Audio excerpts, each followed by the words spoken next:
తినండి. నువ్వు తినిపిస్తే తింటాను. నీ బంగారు గాజు చేతో తినిపిస్తే తింటాను. బంగాళాదుంప కూర టిఫిన్ లోకి ఎందుకండి? తినండి తినండి పూటకి. ఎవరిది బంగాళదుంప కాదే, నువ్వు తినిపిస్తే తింటాను. తినిపిస్తే తింటాను. బుజ్జి పాప ఇంకా ఎవరన్నా చూస్తే నవ్వుతా. తినండి. ఒక ముద్దు లేదు ముచ్చట్లేదు. ఇన్ని సంవత్సరాలు వచ్చాయి, ఎందుకే నువ్వు ఇంత లావు ఉన్నావు? ఇంత లావు నేనా? ఇంత లావు ఉన్నానా? అలాంటి అలాంటి చెప్తాను.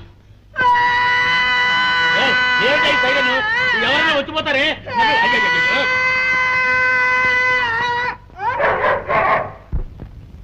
ఎందుకు అలా నోరు పారేసుకుంటావు? నువ్వు బతికే ఉన్నావా? ఇంజనీర్ గారితో నువ్వు చచ్చిపోయని చెప్పాను కదే. నా మాట విని వెళ్ళిపో. ఇదేమిటి కూర్చుడు? నీకు మిఠాయి పెడతాను పోవే. నిన్నే పో.